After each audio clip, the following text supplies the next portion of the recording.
Peace, y'all. It is I, the Emma, Energy Master Allah, and you are watching the Leopard in the Mirror, Canticle of the Mutant Guardian lecture series. And we are on episode 14. Just started book 2, The Power of Wisdom, yesterday. And today's canto is Canto 12, Love, Hell, or Right, the Lord's Breath.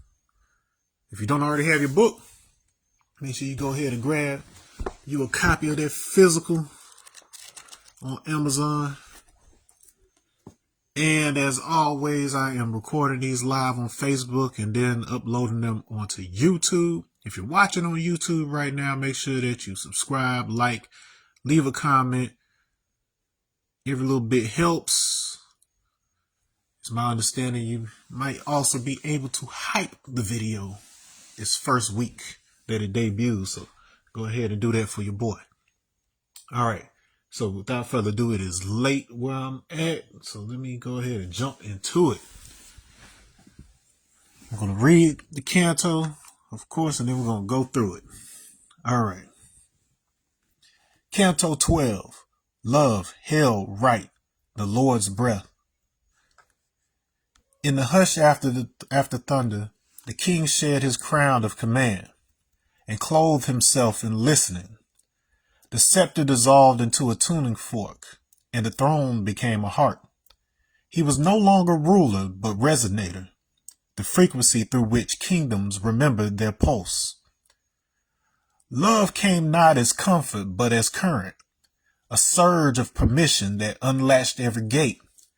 It flowed through him like sunlight through leaves, and sail awakening to its purpose, to lit light through. He saw that the word love was a verb of physics, permittivity, the ease by which God passes through matter.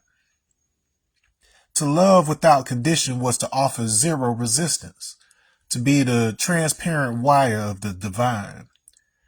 But the clearer the channel, the more the voltage of truth shook the structure of the false. So hell arrived, not beneath him, but within.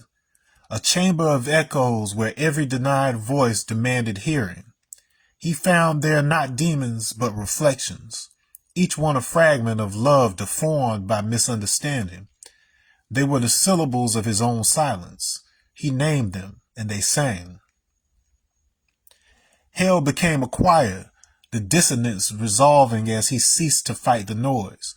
The fire was no punishment, but friction. The rub of spirit against self-deception, heat rising until illusion burned clean. He learned that right is not rule but resonance. The moment vibration steadies into clarity, righteousness was not the law of men but the sound of truth ringing true within all things. From this harmony rose the Lord, not master over men, but master over measure. The one who knows when to let go, when to breathe, when to say enough. He no longer sought heaven above or hell below. Both turned inward and met within his chest. A crucible where polarity learned to kiss. And love at last revealed herself as understanding unbound. The mirror of light that holds both shadow and shine. Hell was simply where love had forgotten itself. And right was the remembering. In that remembering, he saw the new renaissance already budding beneath the soot, the rebuilding of the human instrument to play the music of God again. Then the Lord whispered, not to command but to invite, be still, let the word become flesh in you. The wind answered, carrying his breath through the city, and those who heard it felt their own hearts shift ever so slightly towards center, as if a chord long unresolved had finally found its home. All right. So let's go ahead and take that back up to the top, and let's talk about it. All right, Love, Hell, Right. So, of course, it's Canto 12, which means it is also the 12th letter of the supreme alphabet. And like I said in the previous episodes, the double digits, the letters that are corresponding to those double digits, they describe a relationship between the two digits involved. In this case, 12 is made up of a 1 and a 2, knowledge and wisdom. So it's the whole science of how knowledge and wisdom born understanding, which is, in layman terms, 1 plus 2 equals 3. Man plus woman equals child. That is all wrapped up in the science of love, hell, right. Love and understanding are one and not two separate qualities. Those who understand it, those who have gotten over their burden, reside in paradise. And on the opposite end of that, hell,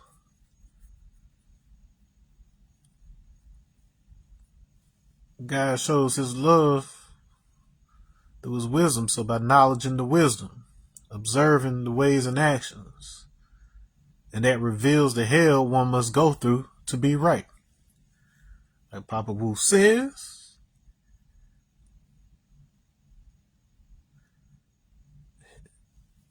heaven is a state of mind, and hell is what you go through to get there. Heaven is what you make it, and hell is what you go through to get there. Excuse me. And so, residing in paradise, if it's what you make it, that means it is the shaping of understanding. Your understanding is the heaven that you reside in. And that's an interesting sentiment, from the standpoint of, out-of-body experiences and all of that good stuff. Because that's literally the case that you find yourself in until you are able to move into the objective structure of the reality. You are essentially first only engaging with an experience created by your own mind and your own experiences. We call this a dimensional space. And so within that space, your understanding of energies and specific frequencies and vibrations has a profound effect on how those things appear to you. And you'll see that some themes associated with that throughout this canto, where an energy that is independent of your interpretation appears to you in the way that makes the most sense for your current situation. And your body's constantly seeking balance and equilibrium and reconciliation. And so it gives you what you need to see in order to steer you toward what you need to be doing. Like, have you ever had one of those dreams where it's like your dream keep getting interrupted by you, like you go into a bathroom or something, like you keep on leaving whatever the narrative is so you can go into a bathroom or do something else water related because your brain is trying to tell you, hey, get up, you got to use the bathroom. So what you need at a given time is essentially what you end up seeing, as long as you're still stuck in your own dimensional space, as opposed to moving beyond it in order to be able to tap into the objective shared stream of information. Our thoughts are not local ones, and there's a growing body of evidence to suggest that it's not a coincidence that our alpha and theta brain waves operate in the same frequency range as the Earth's Schumann resonance, which means you may just be sourcing your localized experience from the global experience of this frequency, and then it's basically being poured into the container of you to shape your exclusive experience. But, that's cutting edge. So let's get into this. In the hush after thunder, the king shed his crown of command and clothed himself in listening. So that's already a powerful sentiment. You're trying to bark out commands as opposed to listening and figuring out what needs to be done. Because oftentimes the things that we just kind of try to throw onto people and try to throw out there, it might not necessarily be the most efficient path. And then you're basically bringing a tank to a fight you could have won with a slingshot. Saved everybody money, no collateral damage and all of that. You know what I mean?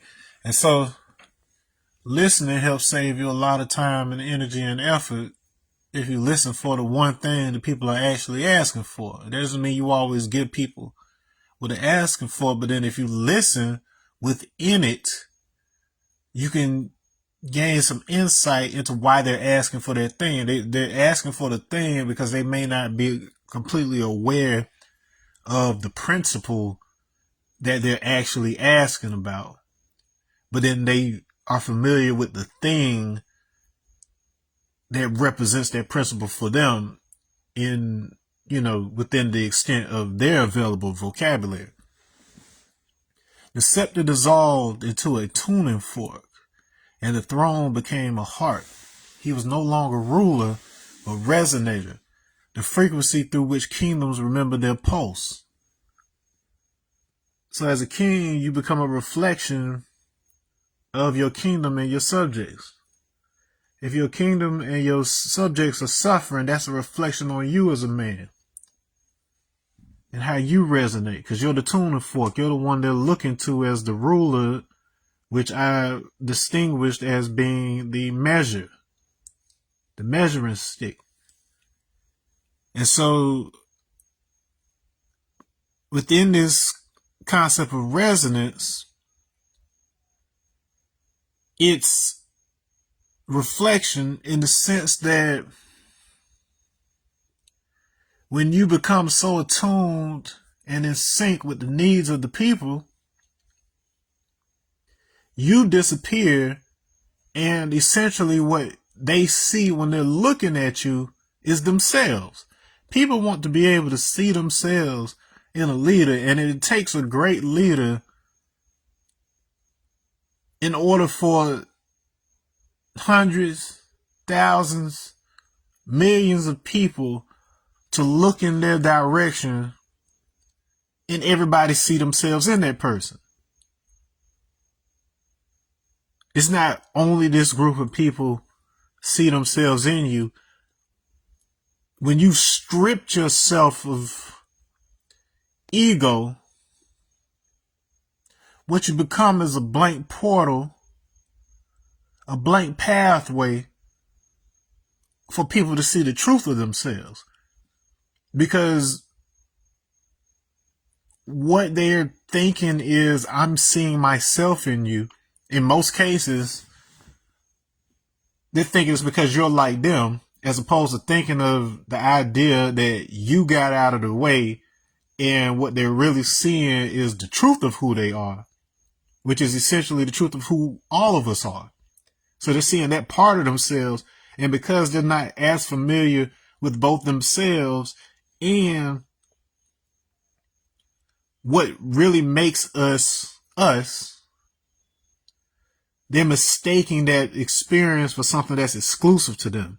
But then it's within that self-awareness and that realization that what you're seeing of yourself in them, you're also seeing in others.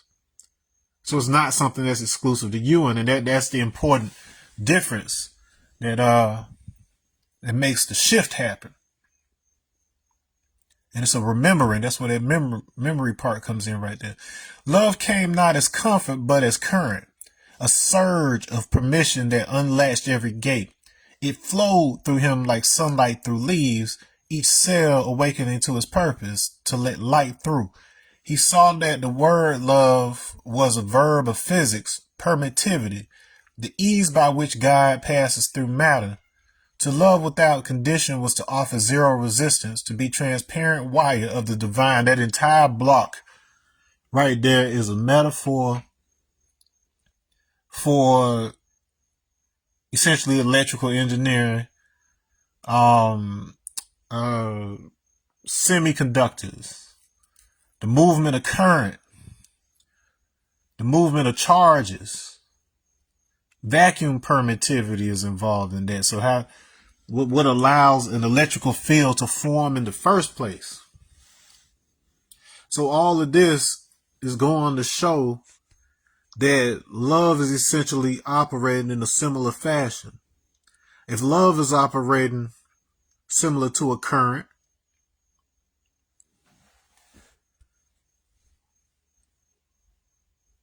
then understanding must be doing so. So understanding, remember, is the mental image that actually appears once the knowledge and the wisdom come together.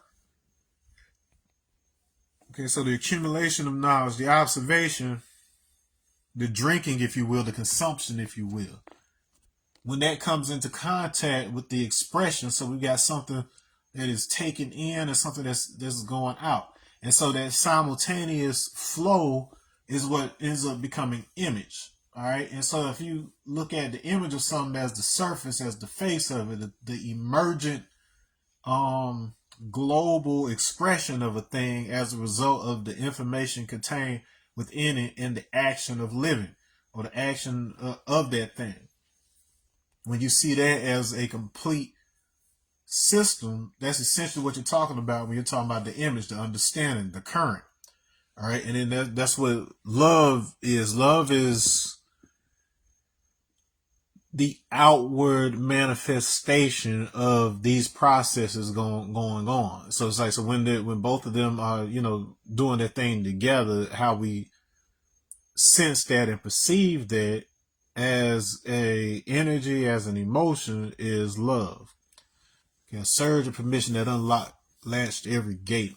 So it's like we're talking about gates as in like in you have like logic gates inside of a microchip and stuff. So this flow of information, this flow of energy, it said, through him like sunlight through leaves, each cell awakening to its purpose. So it's an absorption of energy. It's an interface.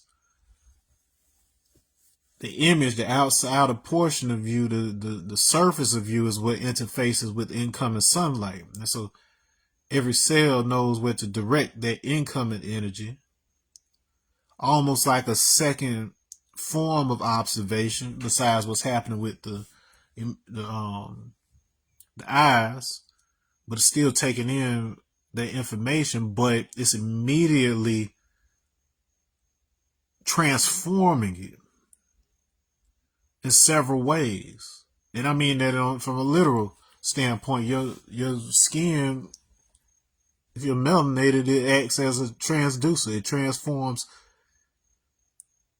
high frequency UV light from the sun into infrared light and heat. And that heat enters the lattice of your body, the crystalline lattice of your body, as phonons, so sound, mechanical vibration. So there's real work happening here. So it's just like battery cells in a way,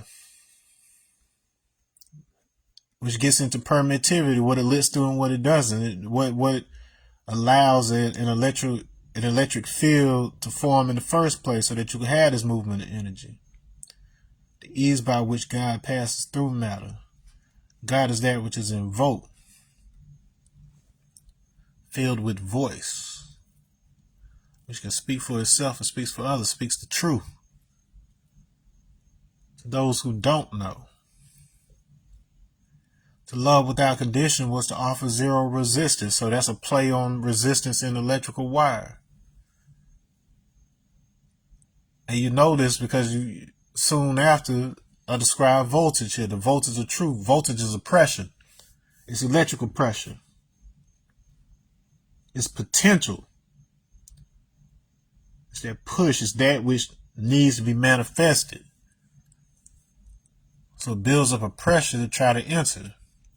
And so in that pressure is counteracted with resistance. And then the interaction between those two things determines the flow. And that's where our current comes from.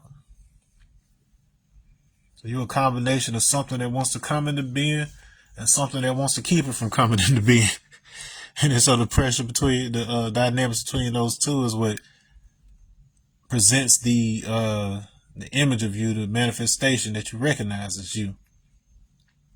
But the clearer the channel, the more the voltage of truth shook the structure of the false. That truth wants to burst forth, so it shakes the structure of the false. So hell arrived not beneath him, but within. A chamber of echoes where every denied voice demanded hearing. So, alright, so if you want to really understand how interconnected the ancient world was and how a common source of knowledge was developed and shaped and manifested and recorded in various different ways. Like you have the seed story and then you just develop it for your particular culture or your nation. Look at the book of Revelation, chapter 16. Okay, so chapter 16, if you really understand what's going on and you have a bit of worldly knowledge where you know what different cultures say about things or whatever else, you will instantly recognize that the 7 bowls that are being poured by 7 angels, they're talking about the 7 chakras. And more importantly, they're talking about the consequences of activating your divine channel, your kundalini energy, before you've purified each one of those chakras. Now, we're not talking about looking at the, like chakra just means will. And you have characteristics associated with different wavelengths of light. That's just something that we already know. That this is what essentially expands into the different periodicities and properties that we associate with each element. But then on a basic light level, as light is interacting with matter, which is essentially what, kind of system we are with light interacting with matter at the end of the day. So when this happens, that spectrum, the different qualities associated with each wavelength of that spectrum, it governs particular functions within the body. And so there is an emotional component to each aspect of the physical as well. And then this we know for certain because there are specific neurotransmitters, biochemicals, that are associated with each type of emotion. Like for instance, when you're happy and you're active and things of that nature, you tend to produce dopamine. Whereas if you're stressed, you tend to produce cortisol. And cortisol has negative effects on the kidneys. All right. And so, because there is a measurable chemical component to each one of the emotions, this is how we know which emotions are associated with which young organ, which major organ system.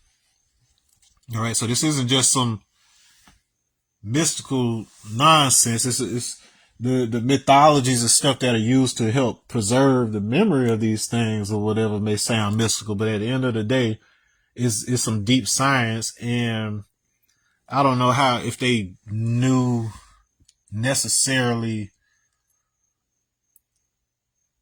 the type of labeling that we would have, in a modern setting or whatever, but they understood these systems holistically and then could intuit what their smaller systems were as a result of understanding the underlying structure of reality itself, as opposed to trying to simply just cut up the end result and then try to figure out what it's made of. No, they understood from the math on up, from the sound, the vibration on up. Now back to Revelation 16. each of these bowls, so and then you can tell which chakra is talking about by which element it's talking about. So if it's talking about earth, it's obviously talking about the root. If it's talking about water, it's obviously talking about the sacral. But this is it's a warning about what it means to engage with certain practices or engage with certain um pursuit of power before you've properly refined yourself. What kind of stuff are you eating? What kind of routine do you have? What type of media and music and stuff are you consuming? If you've got all that poison in you, forgot that toxicity in you, it's the equivalent of trying to run energy through through faulty wires. It's like trying to put clean gasoline in a junked up system of rusted machinery and stuff. You know what I'm saying? It doesn't matter, the meeting, the fuel, the energy, it doesn't inherently have a bad or a good to it. But if you send neutral energy through a bad system, it's going to have bad results. And so that's essentially what's happening with demons, because like a demon on the other side is essentially what happens when a soul moves too far from love, from unconditional love, and it forgets that it is love. So separation. So just like I said the other day, um, even in the old Jewish teachings, they understood evil as just distance from the norm, distance from the crowd, distance from the established order. So it's the same sort of sentiment when you're saying your distance from unconditional love causes you to behave in a certain type of way because you think that your actions aren't having an impact on you because you're seeing someone else and something else as other than you or whatever. But all you're doing is deluding yourself from the truth at that point. And so this is a hell that is within you in the form of those things that you have not confronted, those ways that you are not taking care of yourself. So it isn't as easy as I'm just going to turn my back on that thing and then go pursue this thing. And then I'm just going to, it's going to be better. It's going to be more along the lines of what I like or what I want to happen. No, if you engage with that energy from those high level things and your system is not prepared for it, you can literally mess yourself up. I took some time away from my qigong and tai chi practices, and then tried to jump back in, full force like how I was doing. Like, mind you, I had built up my system and things over the course of a couple of years. And I was doing all sorts of martial arts and healing arts and stuff all at the same time. So it was a constant build up to be able to reach a certain level. And so me thinking I could just jump right in or whatever, I ended up burning out my kidney channel, where it was like a bolt of light, literally like a bolt of lightning struck me on the left side of my body. And what I mean by that is, so it manifested as shingles, but with shingles, it's like it's one of three places that you normally get it. And when you have one of those, you only ever have that one kind. So it's extremely anomalous to have what happened with me, where I had shingles in all three locations. And the marks that showed up, they showed up exactly along my kidney channel. So you got like a kidney point at the top of the chest near the collarbone, and you got channels that run down your side and then down your leg into I believe it's a spot between your big toe and your first toe, and somewhere in there, something like that, or maybe it's in the middle. Let me see. Thumb is spleen, forefinger long. Yeah, middle. So middle. Okay, so between like those middle two toes like this. And so my marks are completely gone now, but at the time, boy, I had them dark marks. I thought I was gonna have it forever or whatever, but it literally looked like a lightning bolt struck me near the top and then just burned through my whole side. And that's what it felt like, because you know, if you've ever had shingles, them jokers burn. All right, but case in point, me frying out my system, because that's what you are at the end of the day. Your electrical system, like you got your central nervous system, but then that feeds into your peripheral nervous system, and then beyond that, like when you get to the capillaries being so small, you've also got an auxiliary electrical system in the form of the fascia of the body. So the fascia that connects like your muscles and all of that stuff, like it's like a full body liquid crystal armor, if you will, and it's chock full of electrolytes and stuff, and so it carries charges and signals and stuff like this in a more fluid type of way when you're talking about what's closer to the surface. And so your skin is anchored to that, and it's anchored in a specific gradient. Like, so in your hand, the only reason I have dark melanin on the inside the creases of my palm is because those are the areas that aren't as tightly tethered to the fascia up underneath. So those are loose, so I can have movement. And so as a result, what that also means is when vibration flows through my body and flows through my hand, the electricity is essentially avoiding those areas where the dark is, which is interesting too, now that I'm saying that out loud, because I have melanin in those areas, that means that they're interacting with incoming light, whereas I've got vibration flowing through my system every time I talk. Like, I can feel it through my body now because I'm sensitive to it, haven't been trained to detect it, but it is following like the shape of those areas that, you know, the white areas, those are more closely tethered. But then I've got this dynamic of incoming light converting it. So there's a specific shape, a specific proportion to my fingers and my palms that is essentially acting as like a cymatic wave guide. And because I have a unique arrangement of grooves and lines on my palms, that cymatic waveform is part of my identity. It's part of what identifies me. And so it's not that my hand shapes my identity, but that my hand is a manifestation of the resonance that's already part of my existence. All right. So each one a fragment of love deformed by misunderstanding. So if something's missing from your knowledge, so if you got ignorance, or there's something missing from your wisdom, so you get, instead of having a wise dome, you just wisdom, then you end up with a misunderstanding. So there's something if you're having a misunderstanding, there's something misaligned in what you know or what you're doing. So you just have to do an inventory and see which one is off. They were the syllables of his own silence. He named them and they sang. So he looked within and sent resonance to those points in his body to see whether his alignment was on point.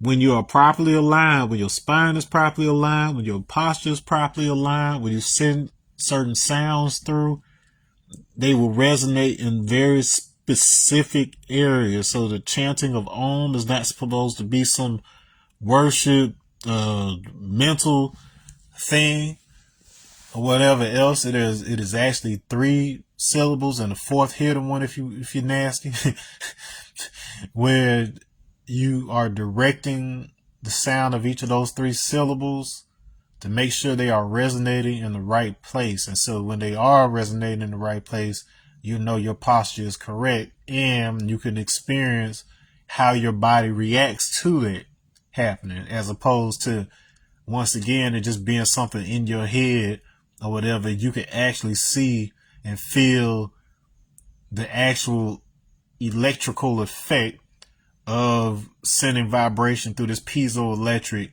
body of yours. it creates a current, electrical current, based on mechanical stress caused by any number of factors, which includes the noise that you send through with your breath when it properly resonates. I mean, with your voice when it properly resonates with your body. And as such, hell became quiet, the dissonance resolving as he ceased to fight the noise. So he's lowering that resistance and the sound through the whole body. I am getting to know how to align in this way, in this section of the book. The fire was no punishment, but friction. So the fire, the sakar, in the Quran context of Surah 1974 is a 74:19. There's a 19 and a 74 involved, where where it talks about the 19 angels in this surah, and the ones who are guarding the sakar, which means the fire, and then a lot of people, they translate that to hell. But the word hell itself it comes from the same source as cell. So hell and cell both come from Proto-Indo-European hell. And so it infers enclosure. It also deals with protecting and saving or whatever. So the hell that you go through is keeping you locked up until you reform, if you will. So if jail actually worked the way it was supposed to, where you get rehabilitated to be able to enter society, similarly, the hell you go through, especially internally, is the crucible that builds the heat that helps burn through the impurities that are blocking you from your destiny. And so in a more literal standpoint, the bowels of hell would literally be your bowels with respect to the small intestine and its involvement with the heart system. So the heart is associated with the fire element, and so the heart sends fire energy down into the the small intestine, according to traditional Chinese medicine. And that small intestine is responsible for separating the pure from the turbid, is how they put it, which is so it basically separates out and refines the nutrients and substances that you want to be absorbed into the bloodstream versus the nasty, heavy stuff that needs to move on to the bladder and the large intestine so they could be expelled from the body. All right, so you get all your nutrients and your vitamins and your good stuff going into the bloodstream, and then you got your boo-boo leaving out down south. When that mechanism, when that fire isn't working, when there's too much quote-unquote dampness, it's not necessarily just physical wetness that we're talking about, but then dampness is a quality that is described in Chinese medicine, where the necessary chemical reactions and operations that would normally facilitate digestion and the thorough breaking down of what you ingest, when that's not operating like it should, then that's usually some type of dampness. All right.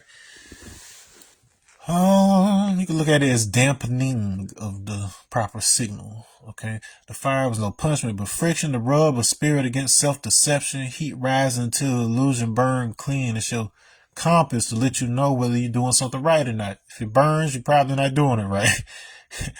He learned that right is not rule, but resonance. The moment vibration steadies into clarity, righteousness was not the law of men, but the sound of truth ringing true within all things. If you've never heard of a concept called quantum tunneling, so what happens when they keep on trying to make these microchips smaller and smaller and smaller, and then the microchips have to have little pathways for energy to flow through, just like how with your larger electronics with wires and whatever else. So you have these pathways, and what happens is when you get too small, and you try to make these components too small, there's a tendency for these electrons that are flowing through it to jump from one road to another, if you will. So from one highway to another, instead of staying in their lane. And so this ends up resulting in, energy loss and excess heat and stuff like that. And so this is analogous to what happens when, see, the intellect, as Sadhguru puts it, is designed to cut things into smaller pieces. Science is always looking to break things down smaller and smaller and smaller. Every time we get to a comfortable answer as to how things work, they want to cut it up even smaller. And they kept on doing that, and getting atom wasn't good enough. So then you had subatomic particles, and then you keep going down to quarks and whatever else.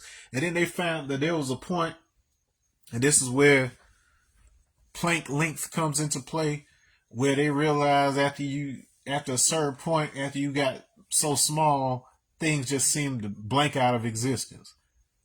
And so, and that's really a perceptual thing. So that just kind of tells you how our perception works. Very similar to what I just described with regards to quantum tunneling, in which there's a point where you continually try to break things down to where it's just getting stupid at some point. Like, it's not even functional anymore. You can't even do anything with it.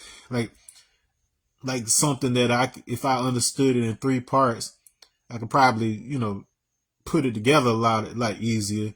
But I done taken this 3-part thing and broken it down into 3 million different parts. It's hard to keep up with 3 million parts of anything. Okay? And so that's when identity of individual aspects of that thing begin to be blurred, because when you have that many parts, there's going to be pieces of that are so similar to each other, like they look almost identical, and you got to look very, very, very close to even be able to tell the difference between this one and that one, and then you're just causing things to be confusing. So that's what quantum is in the first place. It separates. So the natural numbers, like, yeah, it's great to be able to calculate something to a certain number of digits and blah, blah, blah, can get 10,000 digits of pi or whatever else. But if you need to do calculations quickly, it's a lot more manageable to reduce the number, that you're working with. So then the question becomes, how many decimal places do you need in order to properly distinguish a constant? To some extent, you can, identify pi just with 3.14. Like 3.2 isn't giving you enough information. 3.14 maybe. But at very least, most people can definitely, tell that that's pi by 3.1416. Maybe even just 3.141, but definitely 3.1416. So the answer would be 5 is pretty stable. You enough. In the case of phi, which is the golden ratio, it's 4. So 1.618 is typically what you would be leaning into. Okay, from this harmony rose the Lord, not master over men, but master of measure, the one who knows when to let go, when to breathe, when to say enough. Lord. So the one who has gotten over that burden that comes from not realizing that love and understanding of one quality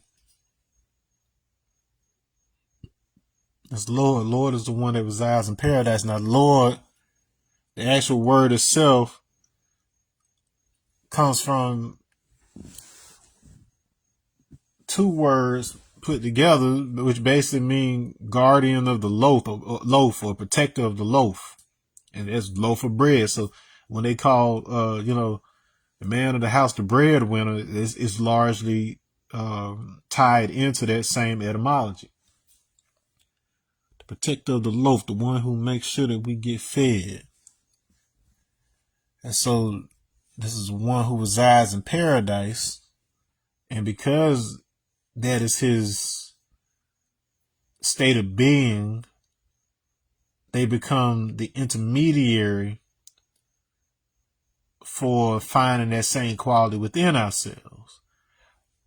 So yeah, your confusion with the scriptures is made that out to be, some external system, but what it's really saying is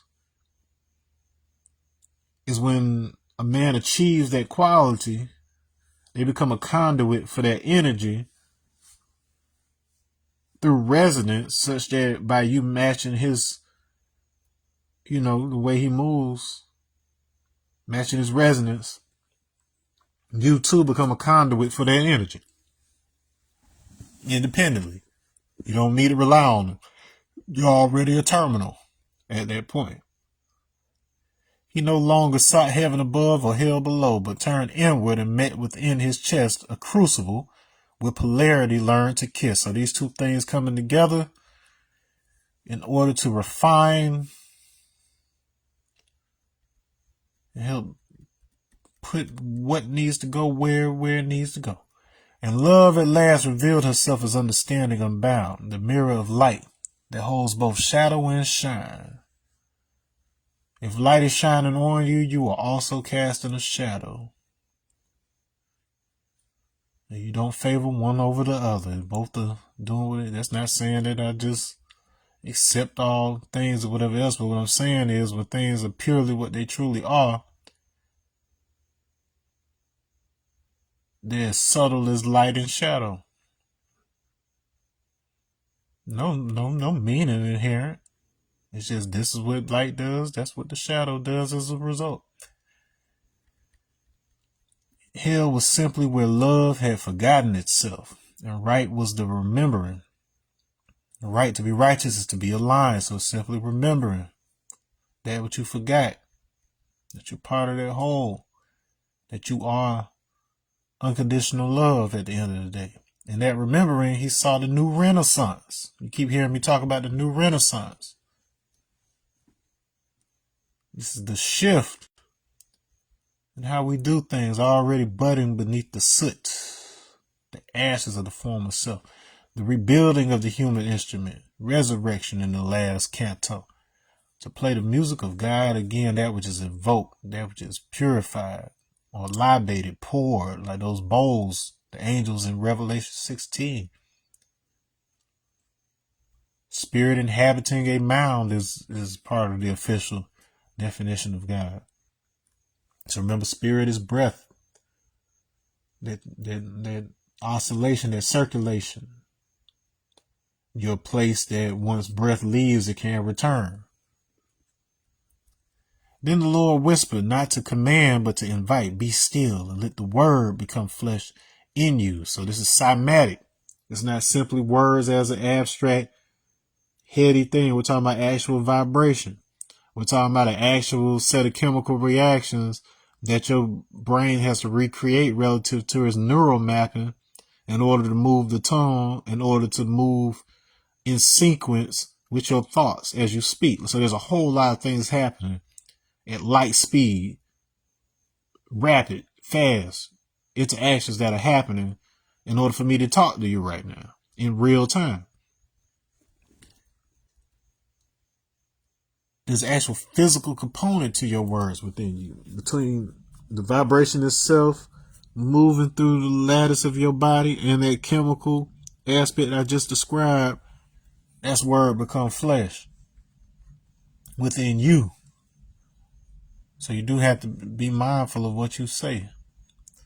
The wind answered, carrying his breath through the city, and those who heard it felt their own hearts shift ever so slightly toward center, as if a chord long unresolved had finally found its way home. Right, so that's that remembering, that sense of familiarity once you are in the presence of someone who is in tune with the true self, such that you start to sense that same resonance in you. And then now you have something that is original, sourced, remembered,